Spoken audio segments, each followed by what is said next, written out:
한국 하면 떠오르는 게 여러 가지가 있는데 저는 경제 성장이라는 키워드가 항상 따라오더라고요. 70년대부터 90년대까지 역동적인 변화를 거치면서 2000년대 들어서는 정리정돈이 시작됐고 2010년대부터는 진짜 해외 어디와 비교해도 꿀리지 않는 호화스러움까지 갖추기 시작했죠. 실제로 얼마나 빠르게 성장했을까요? 이게 1970년부터 2010년까지의 경제 성장을 나타낸 그래프입니다. 수출액과 수입액을 표현한 건데 거의 비트코인 그래프 수준이죠. 그래서 경제 관련 이론에도 항상 붙는 문구가 한국은 예외라는 말이거든요. 우리나라가 참 대단하구나 싶은데 항상 빠른 변화 뒤에는 그에 따른 대가가 따라오더라고요. 경제 성장이 빠른 건 어디 갔든지 자동차 쪽이 특히 그런 것 같습니다. 도로교통과 관련된 건 너무 빠른 성장으로 인한 진통이 이제 막 시작되는 것 같습니다. 오늘은 그 중에서도 스쿨존 속도 완화에 대한 이야기를 해보겠습니다.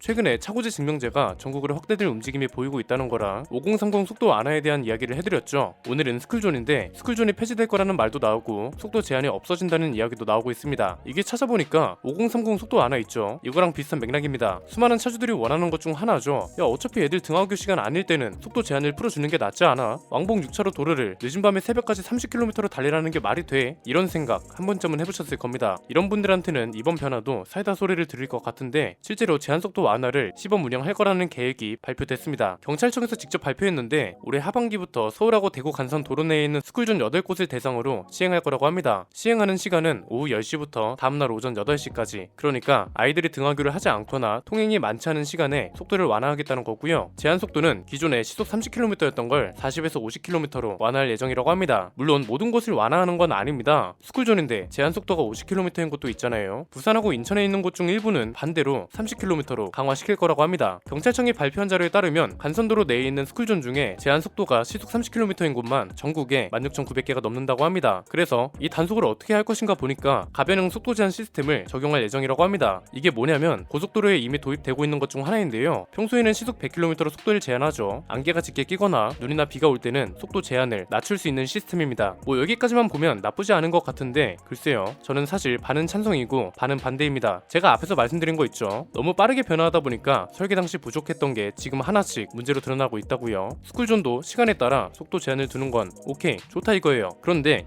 이것만 손을 대면 바로 문제가 터질 겁니다. 실제로 관련 문제가 이미 터지고 있습니다. 문제점하고 개선할 점을 같이 볼까요? 크게 세 가지인데요. 첫 번째는 어린이 보호구역이냐 스쿨존이냐 이 명칭을 좀 더 확실하게 구분하는 게 우선이라고 생각합니다. 어떤 문제를 해결하려면 근본적인 것부터 차근차근 분석하고 손대야 한다고 보거든요. 지금 어린이 보호구역이랑 스쿨존은 명칭이 혼용되고 있습니다. 이게 사실 큰 문제라고 봅니다. 이것만 제대로 구분해도 단속구역을 나누기가 굉장히 수월해집니다. 도로교통안전공단에도 뭐라고 나와 있냐면 만 13세 미만 어린이 시설 주변 도로 중 일정 구간을 보호구역으로 지정하여 어린이들의 교통사고를 예방하기 위한 제도이며 스쿨존이라고도 한다. 이것만 봐도 용어가 모호해지죠. 어린이 보호구역이라는 게 꼭 학교 주변에만 있는 게 아니거든요. 좁은 주택가 골목이나 아파트 단지 주변 도로도 어린이 보호구역이 굉장히 많습니다. 이러니까 보는 사람도 헷갈리고 정책을 시행하는 사람들도 애매해지는 겁니다. 스쿨존 속도를 완화해야 한다고 해서 학교 주변만 해당된다는 건지 아니면 아파트 단지 근처 도로도 모두 해당된다는 건지 알 수가 없는 거죠. 만약에 이게 전국으로 확대된다고 생각해 볼까요? 이런 경우도 생길 겁니다. 학교 주변 스쿨존이라 불리는 곳은 시간대별 속도 제한이 적용되는데 정작 아파트 옆에 있는 어린이 보호구역 그런데 실제로 도로도 넓은 곳은 적용이 안 되거나 하는 문제점이 생기는 거고 또 실효성 논란으로 질타를 받겠죠. 그래서 저는 차라리 어린이 보호구역하고 등하교 보호구역을 명확하게 구분해야 한다고 봅니다. 아파트 단지 주변은 등하교 시간이 아닐 때도 위험합니다. 아이들이 늦은 시간에 학원을 가는 경우도 많고 부모님하고 산책을 하거나 동네 마트를 가거나 할 수도 있는 거잖아요. 주말에는 밖에서 애들하고 놀아야죠. 그래서 등하교 시간을 제외하고도 상시로 아이들을 보호할 필요가 있는 곳은 어린이 보호구역으로 지정하고 속도 제한을 유지하거나 강화할 필요가 있을 것 같고요. 진짜 등하교 시간에만 아이들 통행이 많은 학교 주변 있죠. 여기는 등하교 보호구역으로 지정해서 이 시간에만 단속을 강화하면 된다고 봅니다. 학교가 아파트 단지 주변에 있는 곳도 많지만 큰 도로 주변에 있는 학교도 굉장히 많거든요. 등하교 보호구역을 따로 지정하면 넓은 도로라도 등하교 시간에는 단속을 강화하고 이외의 시간에는 단속을 완화하면 교통 흐름도 훨씬 효율적일 겁니다. 등하교 시간이 끝나면 애들이 학원을 가거나 집을 가지 학교를 다시 가지는 않으니까요. 관련 자료를 좀 찾아봤습니다. 고려대학교 법학연구원에서 발행한 자료인데요. 실제로 호주 빅토리안주에서는 어린이 보호구역 내에 있는 표지판을 명확히 둬서 도로 자체를 확실하게 구분한다고 합니다. 표지판에 스쿨존 적용이 제한이라는 문구를 써두면서 제한 시간을 명확하게 알려준다는 거죠. 영국은 아예 어린이 보호구역을 학교 도로라는 명칭으로 지정한다고 합니다. 그리고 이 도로는 SS1, SS2 이런 식으로 등급을 매겨서 위험성이 낮은 곳하고 위험성도 높은 곳을 구분한다고 합니다. 그 중에서도 위험성이 높은 곳은 아예 등하교 시간대에 자동차 진입 자체를 막는다고 하는데요. 스쿨버스나 긴급 차량같이 사전에 허가를 받거나 한 차들만 도로에 진입이 가능합니다. 우리나라는 통행을 아예 통제하는 건 불가능하겠지만 이것만 봐도 알 수 있는 건 뭔가요? 학교 주변은 확실히 등하교 시간에만 제한하는 게 효율적이라는 거죠. 두 번째는 주정차 단속이랑 그에 따른 대책까지 같이 신경 써야 한다는 겁니다. 작년 10월부터 어린이 보호구역에서 정차도 하면 안 되는 거 알고 계셨나요? 아마 아직 모르는 운전자들도 많을 겁니다. 왜냐하면 모르는 게 당연합니다. 이걸 시행한 이후에도 딱히 나아진 걸 모르겠거든요. 작년 10월부터 어린이 보호구역에 차를 주차하거나 정차하면 과태료 12만 원이 부과되는 걸로 법이 바뀌었습니다. 이걸 체감하지 못할 수밖에 없는 이유가 실제로 이게 시행되는 날부터 온갖 꼼수가 성행했습니다. 제대로 홍보가 되지 않은 탓에 교문 앞에 정차하는 차들이 여전히 수두룩했고요. 주정차 단속을 피하려고 학원차들이 아예 주변 아파트 지하 주차장으로 아이들을 인솔해서 차를 태우는 광경까지 생겼다고 합니다. 이전에는 그냥 학교 앞에 정차한 차를 바로 탔으면 됐잖아요. 그런데 더 어둡고 위험한 지하 주차장으로 아이들이 차를 타러 가는 문제가 생겼다는 거죠. 저는 이런 것들이요, 횡단보도 주변이랑 학교 주변 도로만 잘 정비해도 충분히 해결될 수 있다고 보거든요. 이게 주차 문제를 해결할 수 있는 거랑도 연결되는데요. 차고지 증명제가 전국으로 확대된다고 해서 주차 타워만 지으면 되는 게 아닙니다. 도로도 최대한 활용해야죠. 사실 우리나라는 유럽이랑 도로 상황이 비슷합니다. 좁은 골목도 많고 주차장도 좁습니다. 그래서 유럽은 어떻게 하고 있나요? 아예 도로가 쪽에 주차 라인을 그려두죠. 저는 이게 우리나라에도 적극 도입됐으면 합니다. 지금 주차 라인을 충분히 그을 수 있는 도로들도 그냥 방치해 두니까 사고도 많이 나고 질서 없게 주차를 하니까 보기도 안 좋죠. 통행하는 차들이 방해를 받으니까 중앙선을 넘어 다니는 문제도 있고요. 주차 라인을 그리면 횡단보도 주변부터 정리가 가능합니다. 횡단보도를 건너거나 신호를 기다리는 보행자가 잘 보일 수 있도록 반경 내에는 주차 라인을 그리지 않고 그 반경을 벗어난 구역부터 주차 라인을 그리면 되잖아요. 이렇게 되면 어린 아이들도 보호하고 일반 보행자도 보호하고 차주들도 시야가 확보되니까 안전하게 통행할 수 있고 도로가 정리되니까 통행하기가 편해지고 주차 문제도 해결할 수 있지 않을까요? 도로 자체가 훨씬 깔끔해질 것 같은데요. 유럽은 이렇게 도로가에 주차하려면 주차 티켓을 기기에서 뽑은 다음에 차 앞에 표시를 해둬야 합니다. 우리나라는 디지털 시스템이 굉장히 발달했습니다. 관련 앱을 하나 개발해서 주차 구역마다 고유 번호나 QR코드를 설치해두고 주차할 때 이걸 스마트폰으로 인식시킨 다음에 나갈 때 다시 인식시켜서 요금을 부과하는 시스템을 도입하면 되죠. 민간 주차장 말고 공영 주차장 개념으로요. 그리고 이렇게 거친 돈으로 주차장 사업을 계속 늘려가면 주차난도 해소하고 도로 주변도 계속해서 정리할 수 있지 않을까요? 주택가 주변은 거주자 우선 주차 구역을 위주로, 주택가에서 조금 떨어져 있는 곳은 외지인들도 쓸 수 있게 하면 되죠. 이게 도입되면 주변 도로가 정리되면서 학교 주변 도로도 효율적으로 활용할 수 있게 됩니다. 아마 이런 표지판 보신 분들 거의 없으실 겁니다. 이게 뭐냐면 작년에 어린이 보호구역 주정차 단속을 강화하면서 도입한 건데요. 통학버스만 승하차할 수 있는 구역을 따로 정해두거나 차로 아이들을 통학시키는 부모들이 5분 이내만 주정차할 수 있는 구역을 구분하는 표지판입니다. 방금 전에 말씀드린 방법으로 도로를 싹 정비하고 교문 주변에 이걸 확대 적용하면 됩니다. 호주처럼 표지판으로 명확하게 승하차 구간 시작, 승하차 구간 끝 이렇게 표시해주고 이걸 빨간색 점선 같은 걸로 구분해버리면 이 주변도 정리가 많이 되지 않을까 싶네요. 이게 좀 안정화되면 학원가 주변에도 적용시키고요. 이렇게 해야 무단횡단 사고라든지 한창 말이 많았던 민식이법도 논란 없이 시행해 나갈 수 있지 않을까 싶습니다. 세 번째는 이건 등하교 구역이랑 어린이 보호구역 모두 해당되는 건데요. 이 구간을 우선으로 횡단보도랑 신호등 위치를 개선해야 한다고 봅니다. 사실 이걸 우회전 관련법이 개정됐을 때 지적하고 싶었는데 이제야 이야기를 꺼내게 됐습니다. 저는 이게 시간이 더 가기 전에 빨리 손을 봐야 한다고 보거든요. 우리나라 도로교통 관련된 게 너무 빨리 성장하다 보니까 이런 걸 놓친 건지 애초에 처음 도로를 설계하는 사람이 이런 생각을 못한 건지는 모르겠습니다. 지금 우리나라에서 우회전할 때 유럽이나 일본처럼 정차하는 게 비효율적이고 위험한 이유는 뭔가요? 횡단보도랑 신호등 그리고 정지선이 너무 가깝게 붙어있다는 문제가 있죠. 그러면 이런 상황이 펼쳐지는 겁니다. 직진하던 신호등하고 정지선을 지나서 우회전을 하면 횡단보도랑 바로 만나게 되죠. 이렇게 되면 보행자랑 충돌할 위험도 많아지고 차들이 정차할 구간도 없으니까 횡단보도를 침범하게 됩니다. 이러니까 이걸 그냥 가야 하는지 그래도 멈춰서야 하는지 이런 애매함 때문에 에라 모르겠다 이러면서 신호 위반을 해버리는 차들이 수두룩한 겁니다. 그래서 이런 사고가 매년 발생하는 거죠. 우회전하는 대형 트럭에 치여서 초등학생이 목숨을 잃은 사고 같은 거예요. 횡단보도를 교차로에서 조금 떨어뜨려서 설치해야 한다고 보고요. 정지선이랑 신호등 위치도 대대적으로 바뀌어야 한다고 생각합니다. 정차하는 것도 문제인데 시야 확보도 할 수 있게 해줘야죠. 그러면서 우회전 신호 위반 단속을 강화하면 금상첨화입니다. 이걸 한 번에 갈아엎을 수는 없으니까 어린이 보호구역이랑 등하교 지역을 우선 적용하면 된다고 봅니다. 예산 없다고 난리인데 연말마다 보도블록이나 아스팔트 갈아엎지 말고 차라리 이런 걸 손봐주면 어떨까요? 우리나라 도로교통법이나 정책 추진은 여야를 불문하고 2% 부족한 데에 문제가 있다고 생각합니다. 보여주기식으로 하나만 건든다고 문제가 해결되는 건 아니잖아요. 항상 주변에 있는 문제점들 그중에서도 근본적인 문제부터 건드려 주셨으면 하고요. 제발 실효성 있는 법안과 정책이 생겨났으면 합니다. 공자가 이런 말을 했습니다. 정치의 정은 바를 정이 정이다. 당신이 바르게 다스리면 백성들은 누가 감히 부정을 저지르랴. 합리적이고 현실적이고 납득 가능한 대한민국 도로가 되길 바랍니다. 오늘 내용은 여기까지입니다. 저는 김승현 안PD의 스포일러 안PD였습니다. 감사합니다.